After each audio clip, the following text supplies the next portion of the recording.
My apologies. Yesterday I got lost in the city, today I got lost in the building. So, consistent, if nothing else.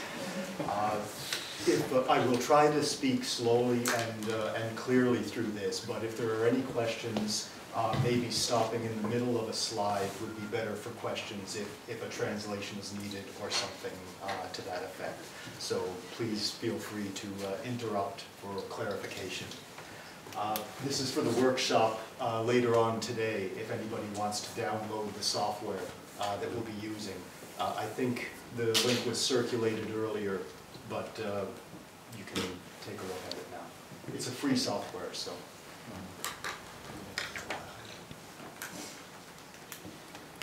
This is work that I've been doing with Amelia Hunt in Aberdeen and Mike Dodd in Lincoln.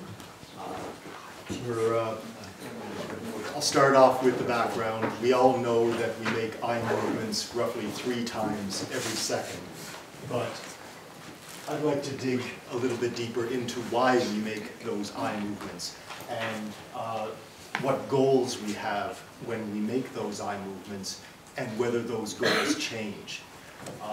Most of you know the classic study by Yarbus in 1967, where he showed different eye movement patterns depending on what task the participants were instructed. So for each different task, they showed a very different type of eye movement. This one is gauging the ages of the people in the picture. This one is free viewing. So he demonstrated that they have different patterns of eye movements. Recently, there's been some research trying to look at the inverse of this problem. We know that task can influence different patterns of eye movements, but given a pattern of eye movements, can we infer what task is given? And this is a problem of a classifier. In artificial intelligence, that's the class of problems we'll be discussing. So classifiers try to figure out what category observations belong to. So given a group of observations, can we determine what generated those?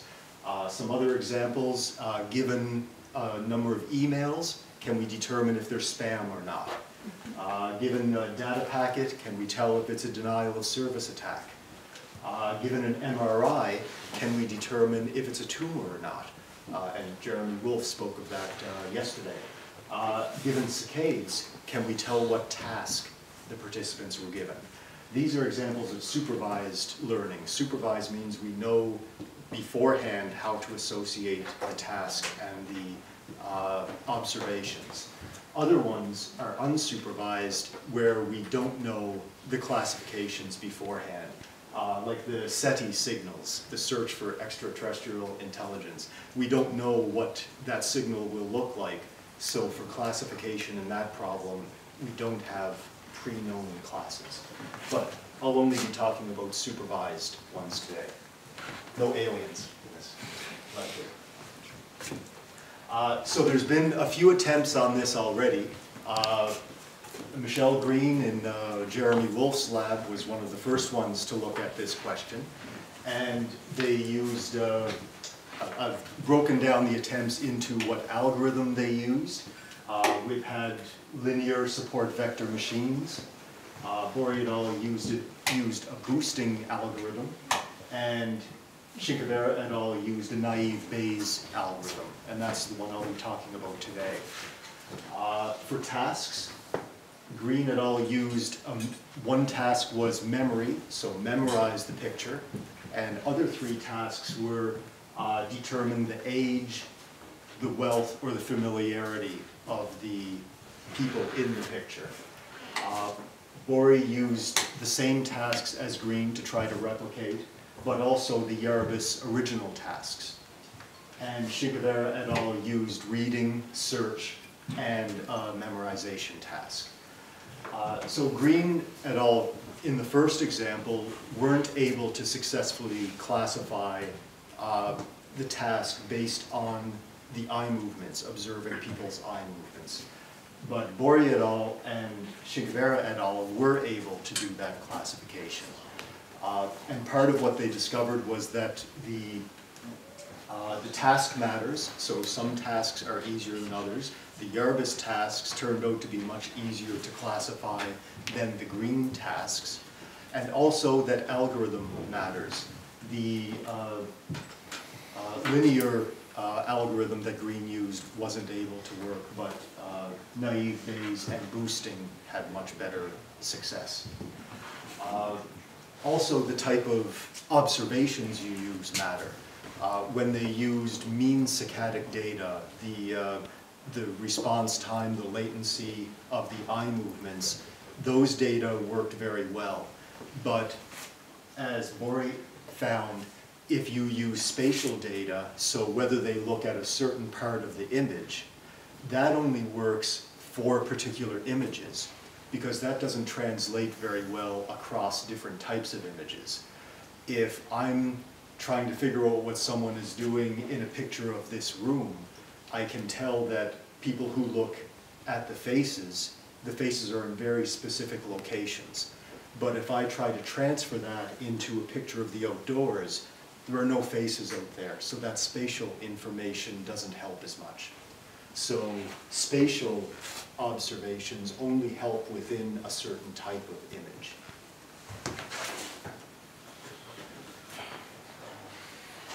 So this is where we started our project. And we wanted to do a number of things. We wanted to find out which saccadic properties mattered, and we were looking at very low-level saccadic properties. We weren't interested in spatial properties. So the latency and the duration of the eye movement, we included the velocity of the eye movement, as well as some mean saccadic data. We wanted to see if the other experiments used mean saccadic data. So for an entire trial, they averaged out the latency of the eye movements for that entire trial and used that as input. We wanted to look at that, but also to see if we could classify based on a single eye movement. So observing only one eye movement in a trial, can we still classify what the given task was?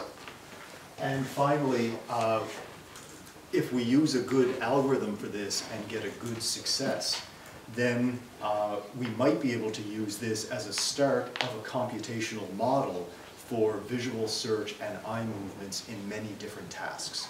So that's the final step. So we wanted to give ourselves the best chance, so we decided to use a data set that had already shown very low-level behavioral differences in tasks. And we turned to the Michael Dodd paper of 2009 that showed you can find inhibition of return in a visual search task, but not in memorization, free viewing, or preference task. Rate how well you enjoy this image. So given that it had low-level behavioral differences, we thought this data set would be excellent for showing that a classifier can work.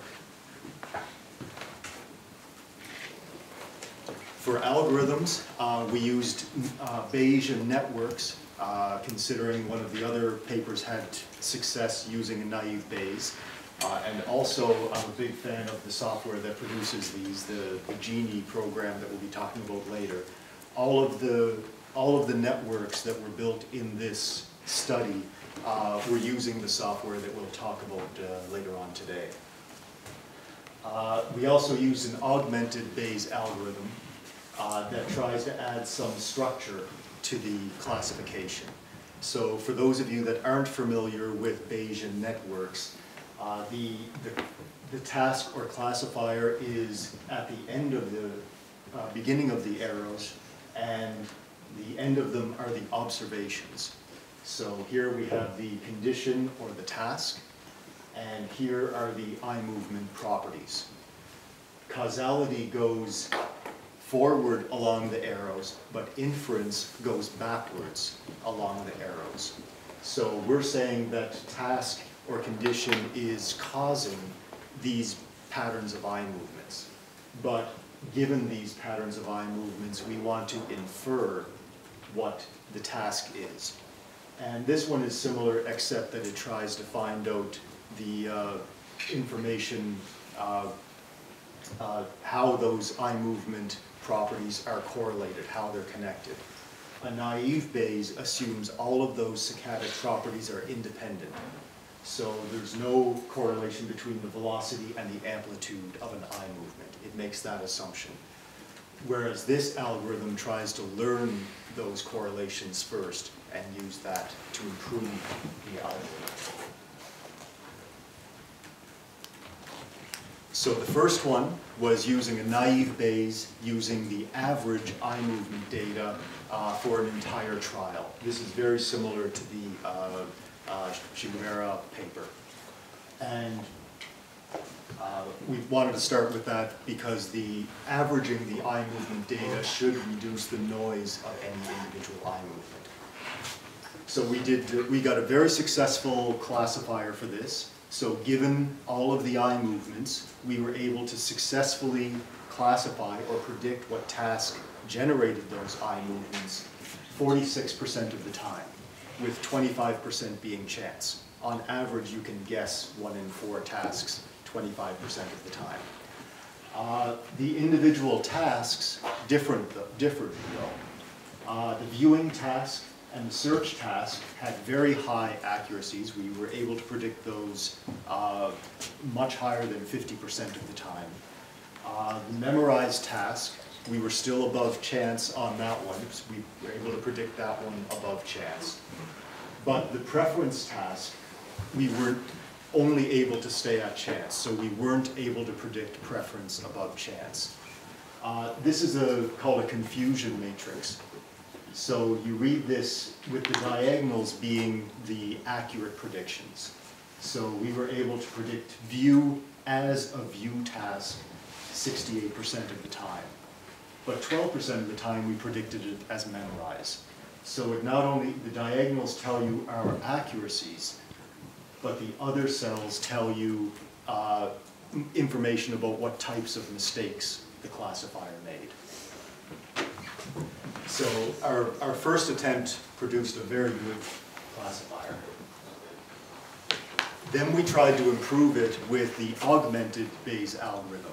So we know that eye movement properties they're not independent. If you make a large amplitude eye movement, its duration will also increase. Its latency will also increase. So this algorithm tried to learn those dependencies first and use that to improve the algorithm. And it did improve the algorithm. Our overall accuracy improved to 52%, and the viewing, memorize, and search were still very much above chance. Preference was up to 33%, but as a baseline, we chose to compare this to an algorithm that randomized task. So we used the same eye movements, but we randomized what task they were assigned to. And that randomized algorithm also produced a preference of 34%. So our baseline random generation, what this means is that the algorithm was biased towards answering preference. It wasn't that we were above chance on that one. So this one is still at chance, even though it's 33%.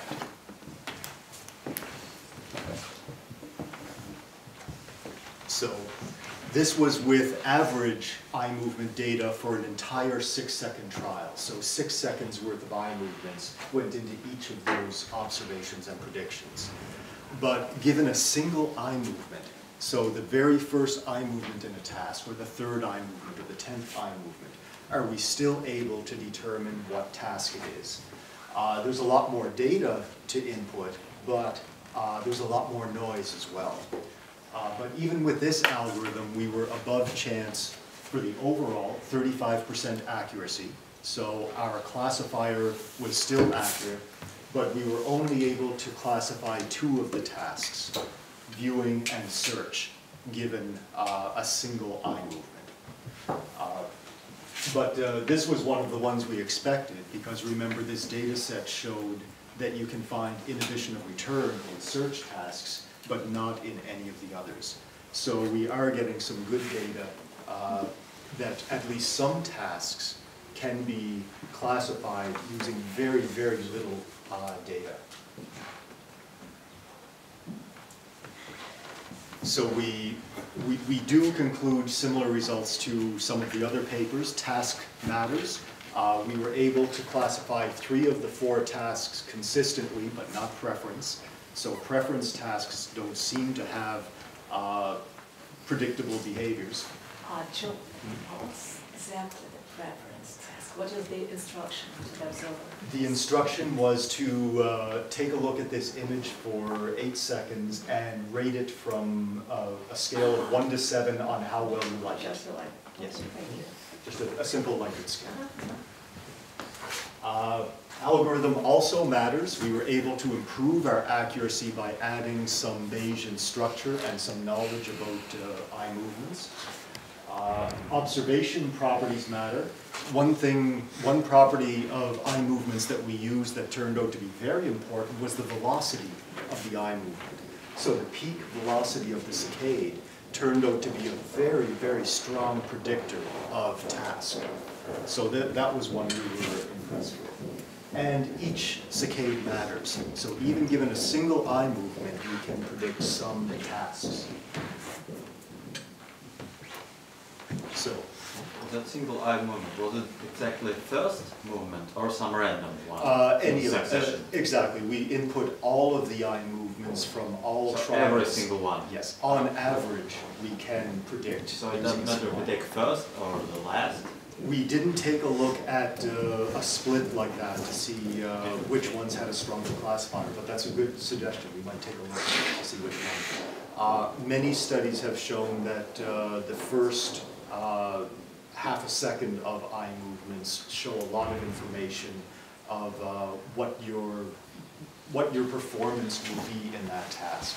So the early eye movements may be a stronger predictor here.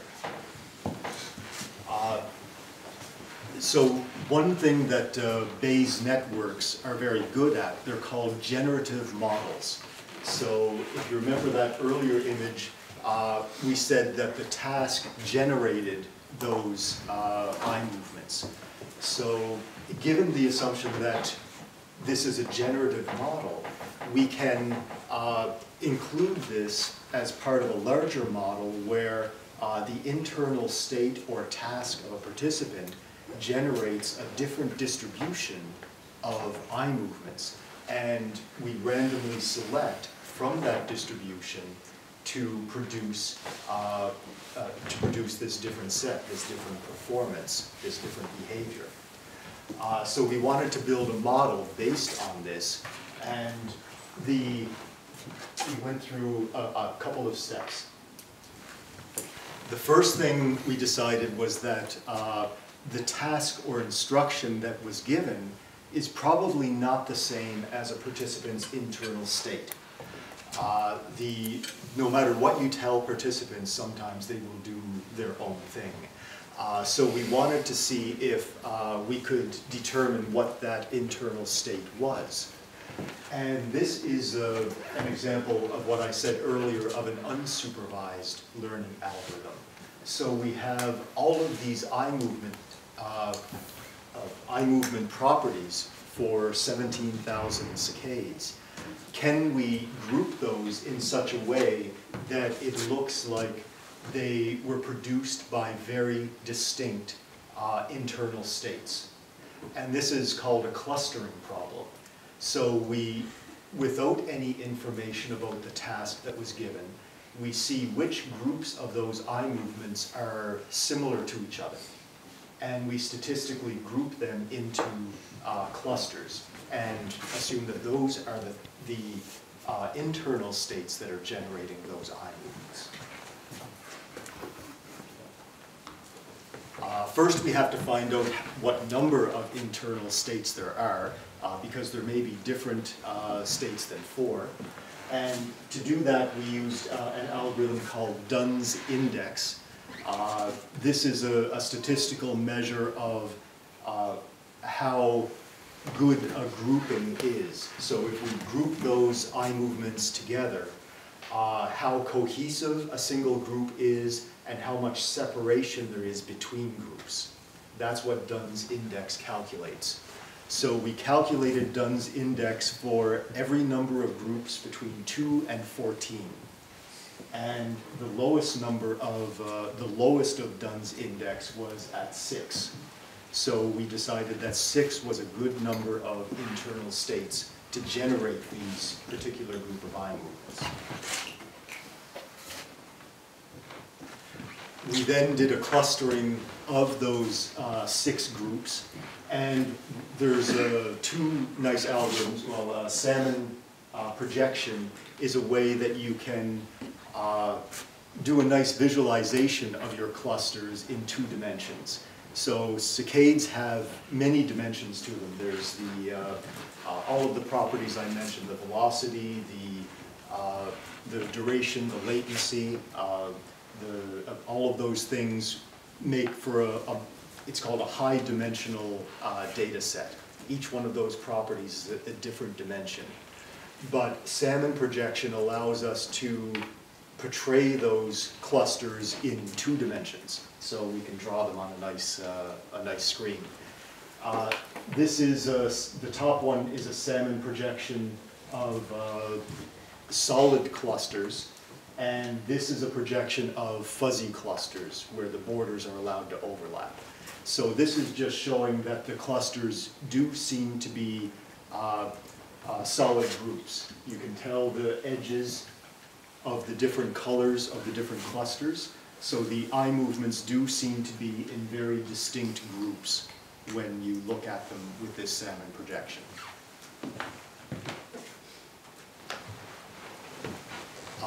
The next thing we wanted to look at to see how these internal states, or the 6 clusters, correlated to the 4 tasks we were given. So we told our participants to do one of 4 things, but eye movement-wise, it seemed to generate 6 different types of eye movement generation. So we did a cross-tabulation of our 4 instruction sets and the 6 clusters that we discovered from the eye movements. And we did get a nice significant chi-squared from this cross-tabulation, meaning there are correlations between the 2, but not perfect correlations. The search seems to come from cluster 1, 3, and 6. So those clusters seem to be very prevalent when we tell our participants to search for things. So they're alternating between 3 internal states in visual search. Whereas memorize is dominantly from number 2. So memorize seems to be more strongly related to number. How long has 10 minutes been up? 10 minutes? No? A couple. So there is correlation, but they're not an exact overlap. And given we're looking at a generative model, there's a really nice algorithm that shows how we can make one of these generative models without resorting to some sort of, do you know the term homunculus? Yes. We don't want a homunculus saying, okay, now you do this task, switch to this cluster. We want an algorithm that controls its own internal state. And Miller and Cohen in 2001 had a wonderful proposal on how this can be done for decision making, basically by creating a bias switch within the algorithm that biases the algorithm to a certain state or another. The analogy they used is a self-switching train on a track. So if we're thinking about the prefrontal cortex and what state you're in or what decision you're about to make, we can think of the prefrontal cortex as going along one train track, one state, and then switching to another state, causing a trickle effect down through everything else that's going on. So it's self-switching, and it doesn't need a conductor to go and switch tracks for you. So the homunculus is gone. And there's a wonderful Bayesian algorithm that can implement this type, and it's called a partially observable Markov decision process. The partially observable means that you don't know for sure what all of the states are, just like our internal states. You have observations that can help influence the state, but the only two things that influence the current state that you're in are these external observations and the current state. So if you're in one of these three search states that we discovered, you will be likely to switch over to one of the other search states, depending on what instruction you're given. And then these internal states, so here's our observations, the task. Let's use the real version. So this is the one that we implemented, the same type of algorithm. So the task is the information that the algorithm uses to determine the current state or the current cluster, the internal state. There's a circle here, means that the current state also influences itself. This is the bias switch. So given your current state, at any time, it will influence what your current state will be in the next time slice. And then that state will influence the next time slice. And this cluster is the only thing that generates these eye movement properties. So the task influences the internal state. The internal state at time t influences the internal state at time t plus 1. And the internal state at time t randomly generates from a distribution eye movement properties. So here's our model of eye movement generation with internal state that's influenced by instructed task. Good so far? Okay. Actually, I shouldn't say so far. We're almost done. The results are actually quite promising. We did the same classifier to see whether we could determine two things now. So given eye movements, inference now goes through two steps. So given an eye movements, we try to determine what internal state we're in. And then given that internal state, we try to determine what task was given. So that we have two steps now. And in the first step, we're very accurate given a set of eye movements to determine our internal state at that time. 81% accuracy overall.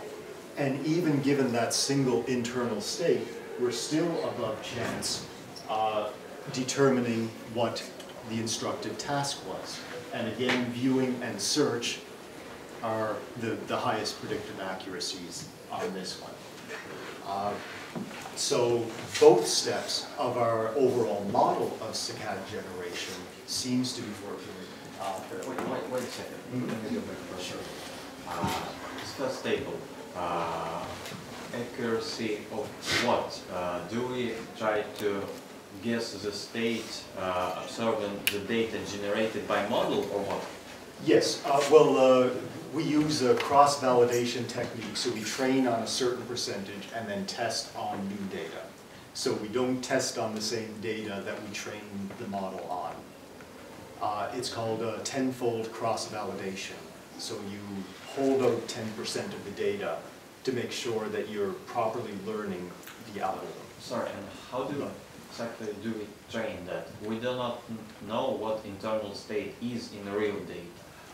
We use the clusters that we discovered in the previous step. So those are we give the model a few samples from a certain cluster. Mm-hmm. Right. So the definition of the state so far is just empirical, these clusters. We Yes. do not know what the state is in psychological or psychophysiological terms. Right. This is why they're labeled 1, 2, 3, 4, 5, 6. We don't know what the names of those states So are. just give some data from clusters, then give a new pieces of data after it has learned something, and yeah, check the accuracy. And the second step, what is it? The second step is, given that internal state, can we predict what task they were in, what task they were given? So the piece of data also belongs to some task. Can we guess? Yes, exactly. So inference is going back in this direction. Okay. So the first step is, given these eye movement properties, can we predict the internal state or cluster? And the second step is, given the internal state or cluster, can we predict the task? So we're working back. Can the model predict the task skipping the step 1, just given the parameters, eye movement parameters? Can it predict the task, and what does it do better? If we, that part we already showed in the first part. That would be the straight classifier. It does do that better, but this one, I think, has a closer relation to the cognitive structure that we're talking about.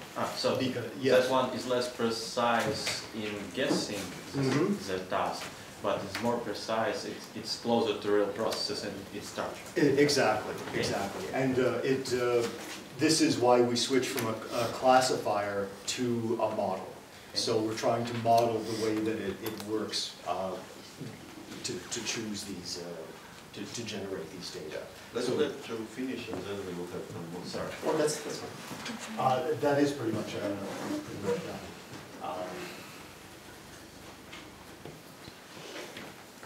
So just a couple of final remarks. A Bayesian model isn't neurally plausible. This is, I am calling this a model, but it's a more cognitive, high-level model. There's a great quote by Patrick Kavanagh that the Bayesian model isn't a mechanism, it just sets limits on a mechanism. But knowing the limits of a mechanism is a good thing as well. The structure presented here, the external instruction, internal state, generative model, can be adopted to a more neurally plausible model, like a spiking neuron model as well, just by replacing these components with something more neurally plausible.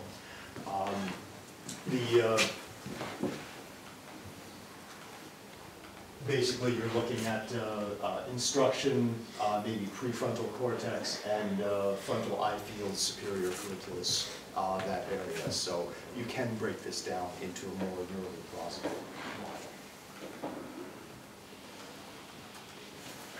And that's about it.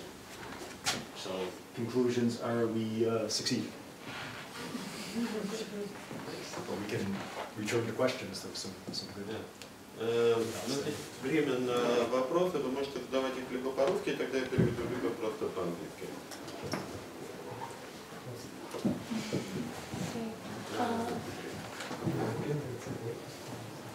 Thank you for your talk. I have a question about, you said that the chance performance for the classifier was 25%. Yes. And did you try people to predict the task by eye movements? No, we didn't. For this model, we specifically avoided the spatial properties of eye movements, like the overall spread and location, because the earlier work showed that that type of information is very image specific. So an image of a classroom, you'll be able to make use of that spatial information, but transferring it to another image wouldn't. And that's the type of information that people would use on a classifier, is the overall spread and look.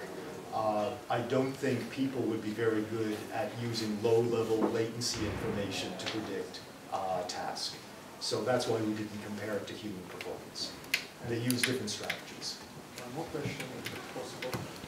Do you have any ideas what psychological processes can be related to your clusters?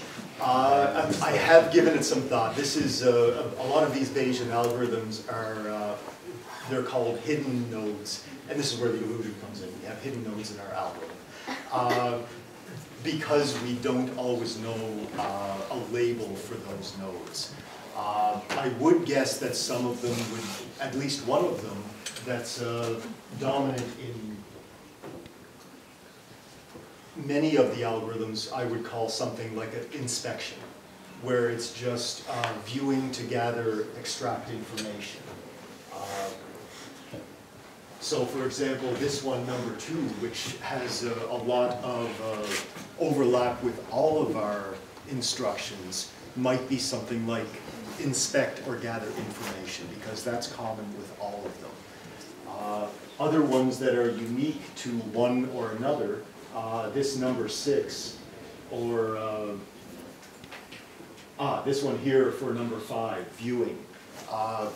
That one could also be something like maybe just bored and moving eye movements for no particular reason, because it shows up in viewing tasks, but not in these very directed, specific tasks. So that one's probably just moving around.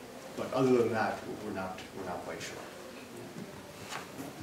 Actually, well, the same question, but the extension of this question probably would be, so are those states somewhat temporarily limited, like is state, let's say, 1 lasting from specific second to another specific second, and let's say state 2 is lasting from another specific second to another specific second. That's a good extension of this. We haven't looked at that yet, but given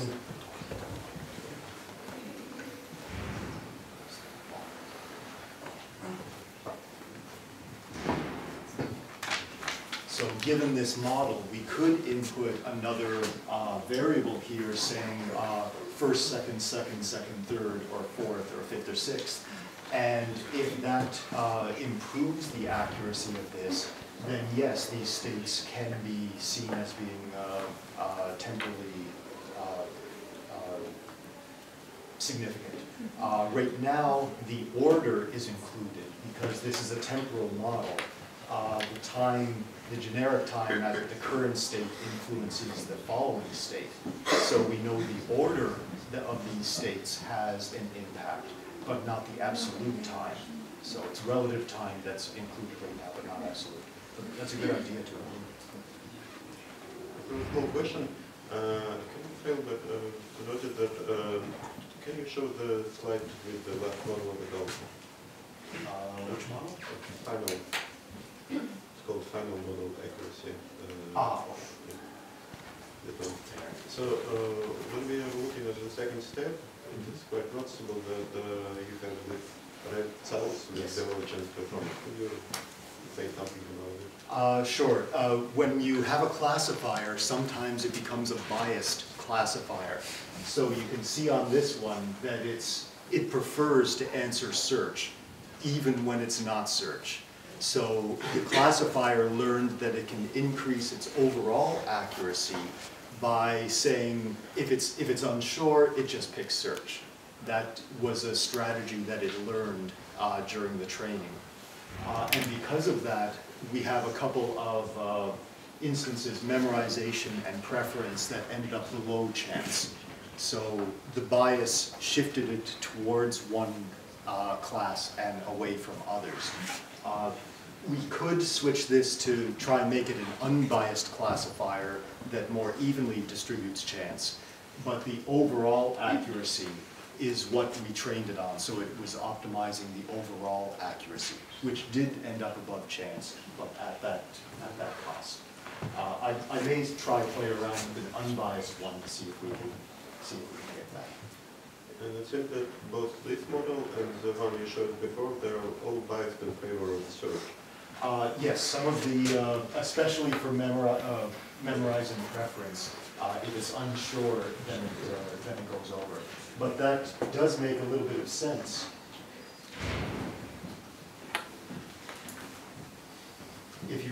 cross-tabulation that these internal states that are used during search and memorize do have a lot of overlap. Excuse me. So sometimes you will be in a similar internal state, even though the tasks are different. Есть ли у нас еще вопросы? Can we go back to the previous model accuracy results? Augmented bias. Okay, so the classifier.